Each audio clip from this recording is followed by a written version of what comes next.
Maraming salamat, Brother Melvin Vilasano. So, good morning po sa inyo pong lahat mga kapatid. Sa umaga po na ito, November 28, tunay at huwad na revival. So, kung merong tunay na revival, meron din huwad na revival o revival. Yan, nagsuklay pa. So, ngayon, ang ating pinaka-key-text ay sa Apocalypse 18 verse 4. Tayo po ay manalangin mga kapatid. Mapagpalang Diyos, kami po ay nagpapasalamat sa pag-ibig niyo po sa amin at kami po hindi niyo pinabayaan at kayo po ay nariyan upang kami gabayan at tulungan at kalingahin. Amin pong dalangin o Diyos ang aming pong pag-aaral ngayon pong umaga na ito. Gabayan niyo po nawa kami at igawad sa amin ang karunungan nagmumula sa inyo. Salamat po sa pag-ibig niyo po sa amin. Salamat po sa pagdinig ng aming dalangin sa banal na pangalan ni Jesus na aming tagapagligtas. Amen. Sabi po rito sa Apocalypse 18 verse 4, narinig ko ang isang tinig na mula sa langit na nagsasabi, magsilabas kayo sa kanya, bayan ko, upang huwag kayong madamay sa kanyang mga kasalanan at huwag kayong makabahagi sa kanyang mga salot. Ito po yung pangalawang mensahe ng anghel, continuation sa Apocalypse chapter 14. Hindi po yun yung tinatawag na fourth angel katulad ng ipinagmamalaki ng mga nagmamarunong na mga reform. So, deform yun mga kapatid. No?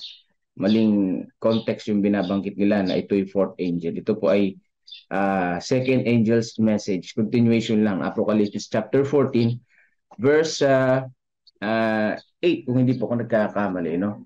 So, you need to be sure kasi isang verse lang yung ginamit dun sa second angel's message at ipinagpatuloy dito sa Apocalypse chapter 18. So kung atin pong titignan at babalikan yung chapter 14 ng Apocalypse mga kapatid, ayan, sa verse 8 siya. Ayan. Another angel followed saying, Babylon, Babylon is fallen, the great city, because she has made all nations drink of the wine of the wrath of her fornication. Yung verse 8 na yan ay inulit yan sa verse chapter 8 verse chapter 18 verse 2. Oh, Babylon the great is fallen, has become a dwelling place of demons, a prison for every foul spirit and a cage for every unclean and hated bird. So sinimulan siya, ito na yung explanation at pagpapatuloy ng second angel's message na Babylon the great is fallen. Yan. Kaya hindi siya fourth angel mga kapatid. No? Kasi fourth angel daw dyan, magsilabas kayo bayan ko, pinapalabas daw sa Seventh-day Adventist Church at pinapapunta sa mga reform movement. So maling-maling interpretasyon yun mga kapatid. No? Out of context sa banal na kasulatan. So ngayon, balik tayo mga kapatid. Ano yung tunay at huwad na revival sa banal na kasulatan? Sabi dito, sa kabila ng malawakang pagbagsak ng pananampalataya at kabanalan, may mga tunay na tagasunod ni Kristo sa mga iglesyang ito. Yan, totoo naman, malawakan. Ibig sabihin, pang buong mundo at iba-ibang relihiyon yan. No? Yung mayroon naman talagang nasa ibang relihiyon na yung kanilang pananampalataya talagang taimtim. No? Kaya lang, na-brainwash lang sila ng kanilang mga leader o talagang mali lang yung pagkakaintindi nila. Pero pananampalataya nila ay nandoon eh. Kaya lang ang Diyos ang pwedeng humusga nun, hindi naman tayo. Ang Diyos ang nakakaalam nun eh. Sabi dito, bago ang huling pagdalaw ng mga paghatol ng Diyos sa sanglibutan, ay magkakaroon sa kalagitnaan ng bayan ng Diyos ng isang revival na sinaunang kabanalang hindi pa kailanman nakita mula ng panahon ng mga apostol. Aba, matindi pala ito mga kapatid. Bago dumating yung ating Panginoong Hesus sa ikalawang pagkakataon na makikita diyan sa alapaap, abay mayroon pong matinding kabanalan ang mangyayari. Mayroong revival ang matinding mangyayari na hindi pa na nangyari sa panahon ng apostol. Ibig sabihin, yung Pentecostes na naranasan ng mga apostol, wala pa yun. Aba, mayroon mas paparating na mas maganda. Yung huling ulan na binabanggit. Aba, maganda yun ah. Sabi dito, ibubuhos ang espiritu at kapangyarihan ng Diyos sa kanyang mga anak. Sa panahong iyon, marami ang ihihiwalay ang kanilang sarili mula sa iglesia kung saan ang pag-ibig sa sanglibutan ito ay pigil ang pag-ibig sa Diyos at sa kanyang salita. Marami sa mga ministro at sa mga tao ang masayang tatanggap ng mga dakilang katotohanan iyon na ginawa ng Diyos na maipangaral sa panahong iyon para maghanda ng mga tao para sa ikalawang pagbabalik ng Panginoon. So yung mga tao at yung mga ministro na nasa maling paniniwala o nasa maling pagpapahayag sa banal na kasulatan ay magigising at babalik sa bahay ng Panginoong Diyos. Nagnanais ang kaaway, sabi diyan, ng mga kaluluwa na pigilan ang gawaing ito. Bago ang panahong iyon na darating, ang mga gayong pagkilos, kanyang sisikaping pigilan ito sa pamamagitan ng pagpapasok ng huwad. Yan naman ang pambala ng kaaway. Kaya po mga kapatid, bagamat ang ating church ay lumalago, meron din ang kaaway ay gumagawa ng panghuhuwad ng katotohanan. At marami ang nililinlang ng mga tao. Sabi diyan, sa mga iglesyang madadala niya sa ilalim ng kanyang mapanlinlang na kapangyarihan, kanyang palalabasing ang espesyal na pagpapala ng Diyos ay ibinuhos. May mga magpapakita kung saan iisipin itong isang dakilang bagay ng relihiyon. Kaya nga marami mga relihiyon ngayon eh. No? Diyan sa Palawan may sumibol na relihiyon na nagpapagaling.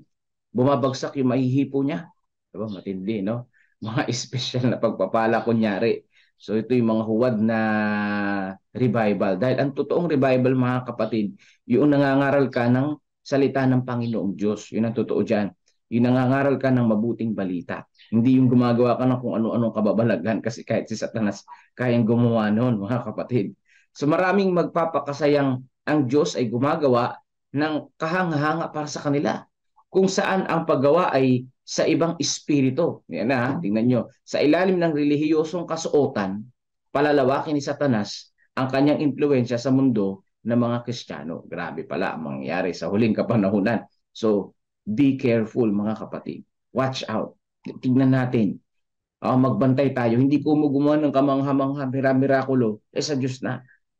Dahil ang purpose noong pagpapabanal, ang purpose ng revival mga kapatid, ay lumayo sa pagkakasala at magbahagi ng mabuting balita bawat isa. Hindi yan yung parang may pinaka-leader lang nagpapagaling at siya lang yung tinitingala at siya lang yung parang sikat at sinasamba. Hindi ganun mga kapatid. Hindi ganun yung punto ng banal na kasulatan. Kundi ang punto niyan, ang pagpapabanal ay pagkahayag ng mabuting balita sa mga tao. Sabi dito, sa maraming mga revival na nangyari sa loob ng nakalipas na kalahating daang taon, ang gayon ding impluensya ang gumagawa sa mas malaki at mas maliit na antas. Sabi, iyon ay magpapakita sa mas malawak na mga pagkilos sa darating. Mga magkakaroon ng kagalakang emosyonal, ang paghahalo ng tunay at kasinungalingan. So ibig sabihin yung relihiyon ay nahuwad ay puro emosyon, no? Paiyak-iyak, talagang ma-emosyonal yung relihiyon. Pero ang tunay palang relihiyon mga kapatid, yung tumutulong sa kapwa at nagpapahayag ng tunay na pabalita sa banal na kasulatan. So yung huwad na relihiyon, magkahalo po ang tunay at kasinungalingan na aral. So half truth, half lie. Ayan po mga kapatid ko, half truth, half lie. Yung pong magkahalo sa relihiyon na yun. Ang tunay na relihiyon mga kapatid, pure truth. Purong katotohanan. Sabi, hinango upang magligaw. So yung pong paghahalo ng tunay at kasinungalingan, hinalo para manligaw. Kasi nga naman may katotohanan din, meron din naman kasinungalingan. Ganyan ang karamihan ng mga relihiyon sa panahon natin ngayon. Meron din naman totoo sa kanila, pero meron din kasinungalingan. Meron din maling aral. Kaya ating babantayan ito mga kapatid. Sabi dito, ngunit hindi kailangan madaya ninuman. Sabi diyan, sa liwanag ng salita ng Diyos ay hindi mahirap kilalanin ang likas na mga kilusang ito. Yan. So papaano natin malalaman ang likas na mga kilusan na nabanggit? Sabi dito, sa pamamagitan ng liwanag ng salita ng ating Panginoong Diyos. Yan ang sabi dito mga kapatid, sa salita ng ating Panginoong Diyos. Sabi sa The Great Controversy, page 464. Kaya ano ang gagawin natin? Magbasa ng banal na kasulatan. Kaya kung ikaw ay nasa maling relihiyon, puro miracle, puro emotion ang nandoon at wala yung salita ng Panginoong Diyos, half truth, half lie yan. Hindi yan sa Diyos. Sabi dito, magsilabas kayo dyan. Bayan ko sabi, upang huwag kayong madamay sa kanyang mga kasalanan at huwag kayong mga kabahagi sa kanyang mga salot. Yan yung Babylonia. Pag sinabing Babylon, lito. Lito sa mga aral. No? Hindi standard yung aral na ipinapahayag ng salita ng Panginoong Diyos. Kaya doon ka na sa tunay. Doon ka na sa totoong salita ng ating Panginoong Diyos. Doon ka na sa pure na Bible at hindi doon sa mga haka-haka, hindi doon sa nahaluan ng kasinungalingan doktrina. Ayan, kaya yung mga nagre-retinay na yan, yung Davidian na yan, yung Reform na yan, yung Davidian na yan, laging pumupunta namimigay ng pamphlets. Ayan, ang ginawa ko dyan, ginawa kong sapin ng ibon ko, doon sila dumudumi. Kasi wala namang kwenta yung aral tawag dito, yung aral ay mali mga kapatid. Biruin mo yung bato, hindi si Jesus, sila daw. Mabuti pa doon sa aral na yun, gawing trapo. Hindi yun sa salita ng Diyos di ba? Manliligaw lang ng mga tao at hindi makakatulong sa pag-unlad sa spiritual na buhay.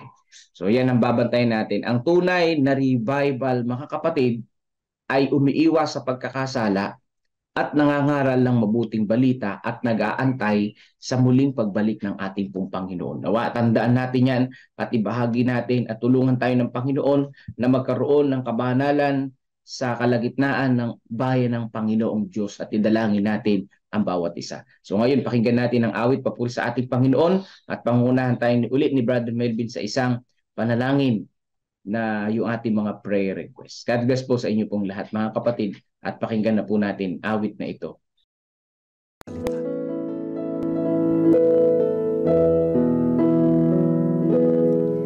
Napag-isip-isip mo na ba ang buhay mo? Bakit ka inilagay sa mundong ito?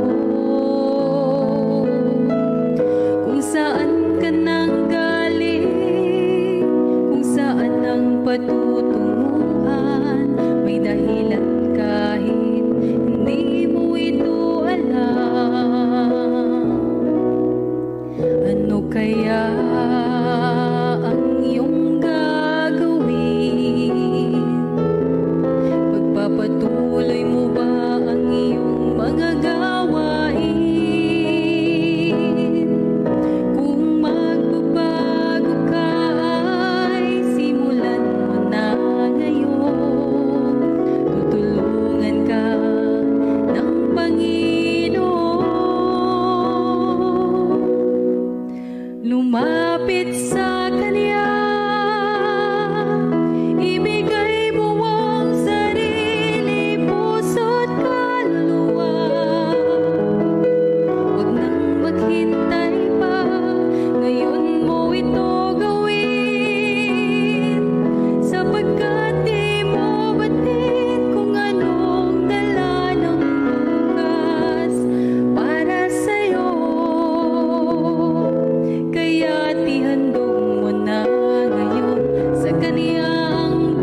Amen mga kapatid, ano po?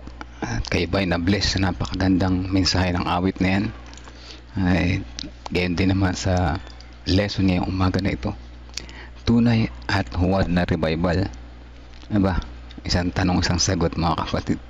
Ang ating bang pagka-revive ay tunay o fake? Dalawa lang yan mga kapatid. Tunay or fake, ano po? Dapat tunay, at kapag tunay, ano sabi ni Pastor? Dapat tumutulong sa kapwa. Di ba yung mission sa mga nangailangan, yun na lesson natin ng nakaraang week. So yan, di ba? Magtulong sa kapwa na nagmi-mission. Kasi pagka tumulong ka lang sa kapwa, hindi ka nag-mission, ibig sabihin hindi mo pinakilala, hindi mo hinatid sa paanan ni Jesus yung tinulungan mo.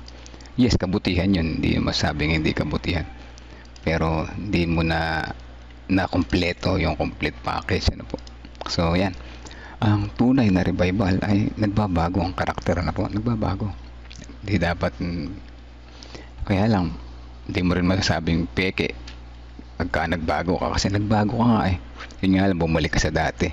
Para mga Israelita, na po, para mga Israelita na revive, tunay yung revival nila, hindi natin pwede sabihin hindi. Kaya tunay din yung pagbabalik nila sa kasamaan, ano. So yan ang mga tao. Kaya ang solusyon mga kapatid, palagi nating bantayan yung ating mga sarili.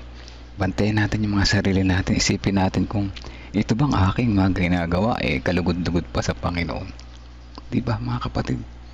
Ganong kadali sabihin, pero mahirap talaga gawin, ano, kahit ako, no, hindi ko in-accept yung sarili ko. Alam kong sabihin yan, pero minsan napapaisip na lang, uy, ba't ko ginawa yun?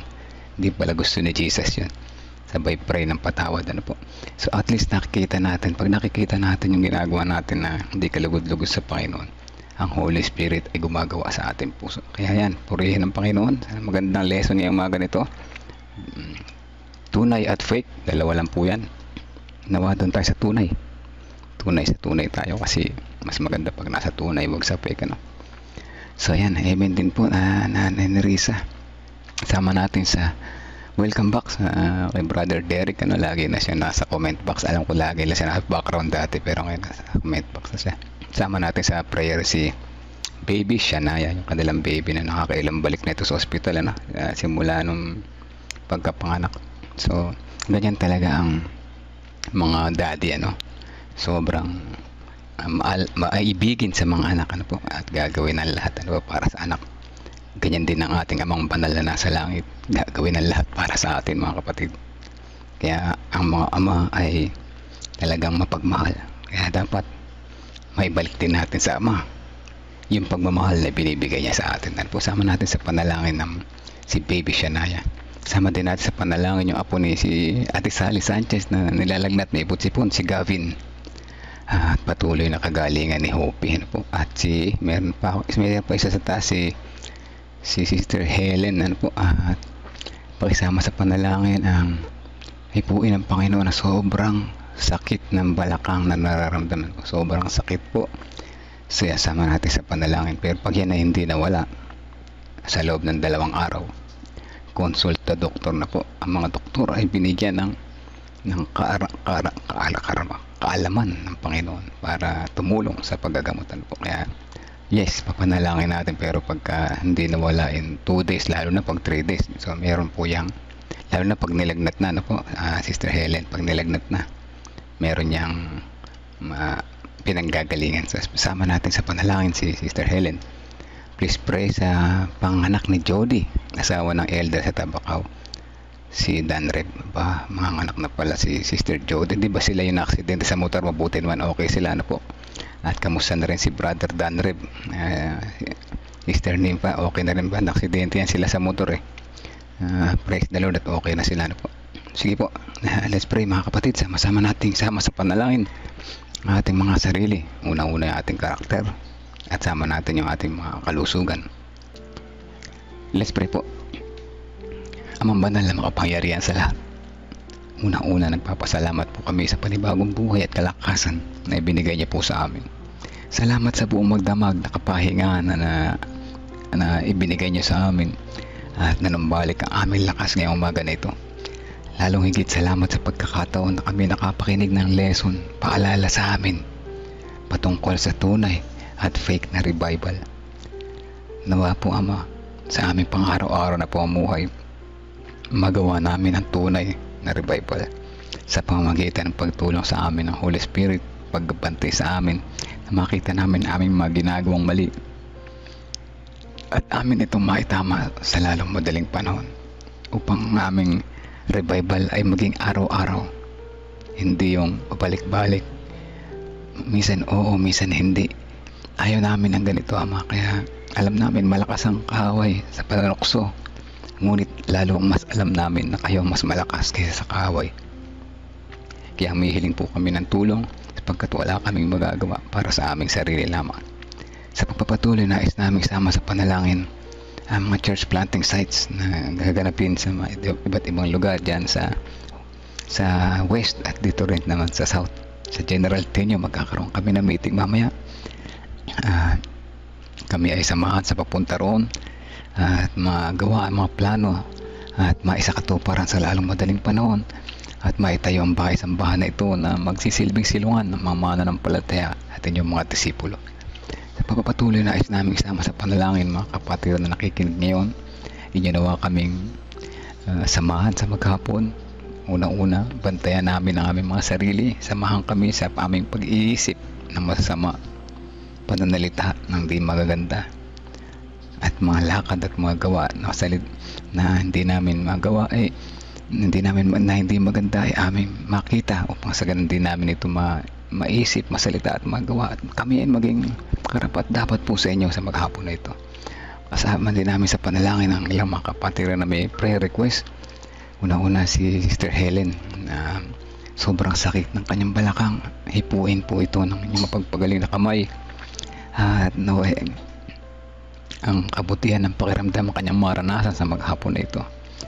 At kundi man kung ito man ay seryoso, maibigay sa kanya ang pinakamahusay na magagamot na kung saan ito ay makikita ng mabilis at siya ay magiginhawa ang kanyang pakiramdam at makabalik siya sa kanyang pang-araw-araw na paggawa at paglilingkod po sa inyo.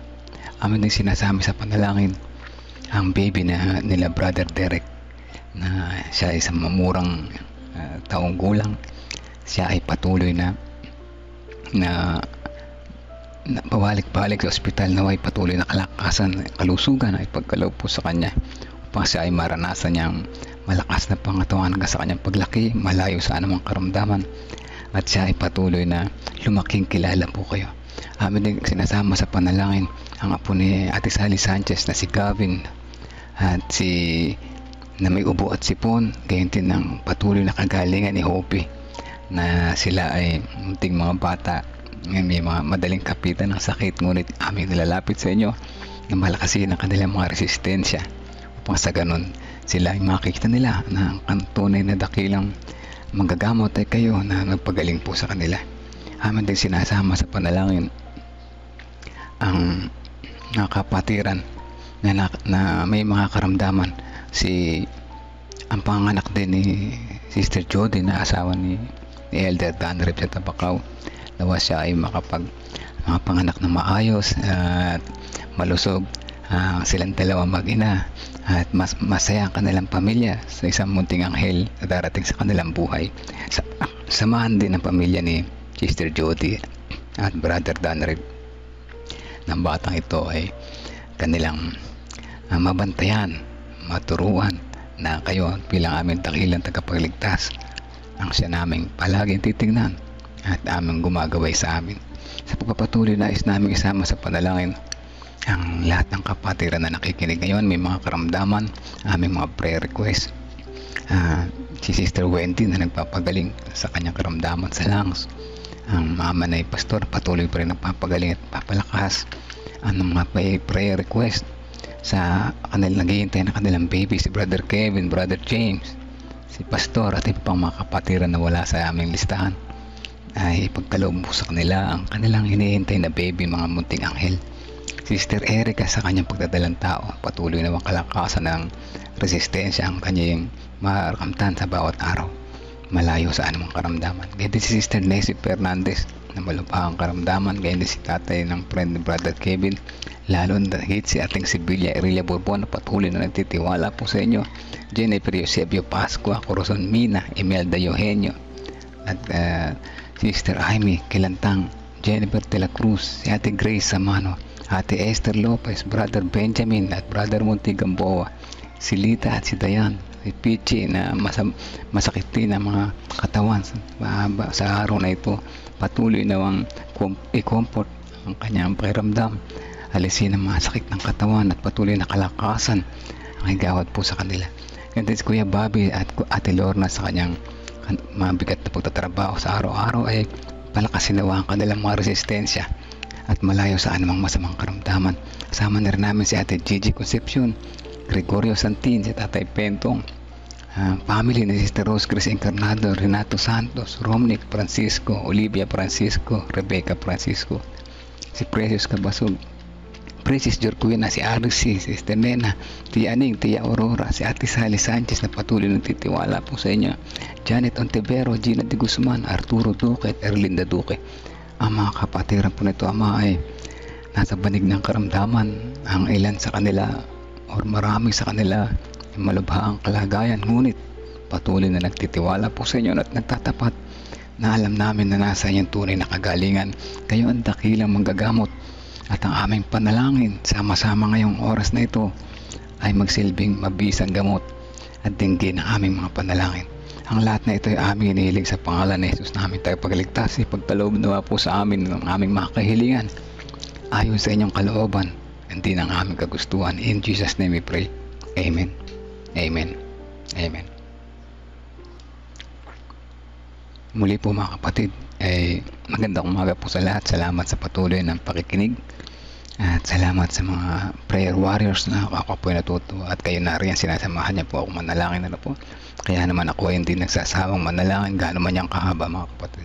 Ito sila hindi naman yung ganun kahaba ilang minuto lang natapos din agad. Noong panahon ng pandemic sabihin ko sa inyo nag-join kami sa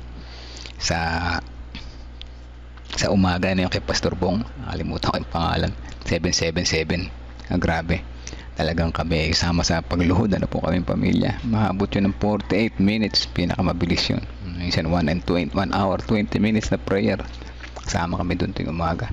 Yun ang mahaba pero hindi nagsasawa yung mga pastor doon sa 777 po. Kaya ako rin naman ay hindi magsasawa dahil sila hindi naman nagsasawa kayo hindi rin naman nagsasawa na sumama po. Kaya praise the Lord at tayo ay patuloy na narito at naghihintay na sa kanya ay patuloy na nagtatapat. So good morning po Sister Helen de la Cruz, Ate Revy, good morning po sa inyo. Sa mga hindi pa nabati kanina, nabati ko na pala halos lahat si Brother Derek Masiklat, si Sister Belinda Salvania, Ate Sally Sanchez, at wala na lahat na bati ko na kanina. Sa mga sa background may mga nakikinig, good morning din po sa inyo lahat. Sister AJ Reyes Candelaria, Nery Fernandez, si Sister Janet Gatmaydan, at si Ate Christy, Kuya Edgar, meron pa isa si Sister Cha Garcia,